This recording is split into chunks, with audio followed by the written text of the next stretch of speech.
വ്യത്യസ്തമായ അഭിപ്രായങ്ങളും താല്പര്യങ്ങളുമുള്ള രണ്ടുപേർ തമ്മിൽ ഒരുമിച്ച് ജീവിക്കുമ്പോൾ അഭിപ്രായ വ്യത്യാസങ്ങൾ ഉണ്ടാകുക എന്നത് സ്വാഭാവികമാണ്. എന്നാൽ ഈ അഭിപ്രായ വ്യത്യാസങ്ങൾ കൈകാര്യം ചെയ്യുന്ന രീതി നമ്മുടെ കോൺഫ്ലിക്ട്സ് മാനേജ്മെന്റിനാണ് ഇമ്പോർട്ടൻസ്. ഈ കോൺഫ്ലിക്ട്സിനെ കൈകാര്യം ചെയ്യുമ്പോൾ മുൻവിധിയോടുകൂടി അതിനെ സമീപിക്കുന്നതും ഇപ്പോഴത്തെ പ്രശ്നത്തെക്കുറിച്ച് ഡിസ്കസ് ചെയ്യുന്നതിനിടയിൽ പണ്ട് നടന്ന കാര്യങ്ങൾ വലിച്ചിടുന്നതുമെല്ലാം സിറ്റുവേഷൻസ് കൂടുതൽ ഇമോഷണൽ ആക്കി മാറ്റാനേ ഹെൽപ്പ് ചെയ്യുള്ളൂ. ഇത് നിങ്ങളെ കൂടുതൽ പ്രശ്നത്തിലേക്ക് കൊണ്ടെത്തിക്കുകയുള്ളൂ. പ്രധാനമായും കോൺഫ്ലിക്ട്സ് കൈകാര്യം ചെയ്യുമ്പോൾ നമ്മൾ ശ്രദ്ധിക്കേണ്ടത് രണ്ട് കാര്യങ്ങളാണ്. ഒന്നാമതായി എംപതി എന്ന് പറയും. നമ്മുടെ പ്രശ്നം പോലെ തന്നെ മറ്റേയാളുടെ പ്രശ്നവും ആവശ്യവും എന്താണെന്ന് മനസ്സിലാക്കാനുള്ള സന്നദ്ധത. രണ്ടാമതായി അസർട്ടീവ്നെസ്. പങ്കാളിയുടെ അടുത്ത് നമുക്ക് എന്താണോ പറയാനുള്ളത്, നമ്മുടെ ആവശ്യം എന്താണോ അത് തുറന്ന് സംസാരിക്കാനുള്ള മനോഭാവം. നമ്മുടെ എംപതിയും അസർട്ടീവ്നെസ്സും അനുസരിച്ചിട്ട് നമ്മൾ കോൺഫ്ലിക്റ്റ് കൈകാര്യം ചെയ്യുന്ന രീതികൾ മാറാറുണ്ട്. ഒന്നാമതായി അക്കോമഡേറ്റേഴ്സ് എന്ന് പറയാം. ഒരു പ്രശ്നം ഉണ്ടായി കഴിയുമ്പോൾ ഞാൻ മിണ്ടാതിരുന്നാൽ പ്രശ്നം വഷളാകില്ലല്ലോ എന്ന് കരുതി സ്വന്തം അഭിപ്രായം എക്സ്പ്രസ് ചെയ്യാതെ സപ്രസ് ചെയ്യുന്നവർ. സ്വന്തം അഭിപ്രായം എപ്പോഴും ഇവർ സപ്രസ് ചെയ്യുന്നത് കൊണ്ട് തന്നെ ഇവർ മാരിറ്റൽ ലൈഫിൽ അൺഹാപ്പി ആയി മാറുന്നതിനുള്ള സാഹചര്യം കൂടുതലാണ്. ഇങ്ങനെ സപ്രസ് ചെയ്തു വെച്ചിരുന്ന പല കാര്യങ്ങളും പിന്നീട് പെട്ടെന്നൊരു പൊട്ടിത്തെറിയിലേക്ക് കൊണ്ടെത്തിക്കുന്നതായും കാണാം.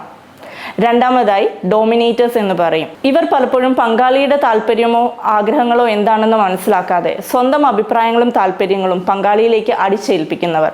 അതായത് ഇവർക്ക് ഒട്ടും തന്നെ എമ്പതി ഇല്ല. ഇവർ ഹൈലി അസർട്ടീവായി തൻ്റെ ആവശ്യം പങ്കാളിയുടെ മേൽ അടിച്ചേൽപ്പിക്കുകയാണ് ചെയ്യുന്നത്.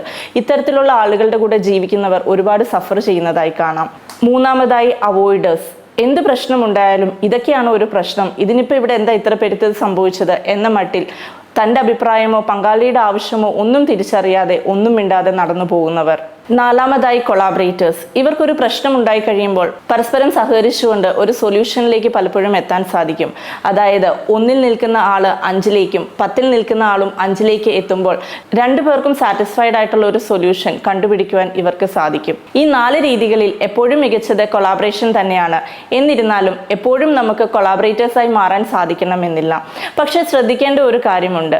ചില ആളുകൾ എപ്പോഴും ഇതിലേതെങ്കിലും ഒരു രീതി മാത്രം എല്ലാ കോൺഫ്ലിക്റ്റ് സിറ്റുവേഷൻസിലും ഉപയോഗിക്കുന്നതായി കാണാം. ചിലപ്പോൾ ഞാൻ ഡോമിനേറ്റർ തന്നെയായി മാറുന്നു, ചിലപ്പോൾ ഞാൻ അവോയ്ഡർ തന്നെയായി മാറുന്നു, ചിലപ്പോൾ ഞാൻ അക്കോമഡേറ്റർ തന്നെയായി മാറുന്നു. അതാണ് പലപ്പോഴും പ്രശ്നത്തിലേക്ക് മാറുന്നത്. നിങ്ങളുടെ കോൺഫ്ലിക്റ്റ് മാനേജ്മെന്റ് സ്കില്ല് കൂടുതൽ വർക്ക് ചെയ്യുന്നത് നിങ്ങളുടെ മാരിറ്റൽ ലൈഫ് ഹാപ്പി ആക്കാൻ നിങ്ങളെ കൂടുതൽ സഹായിക്കുകയുള്ളൂ.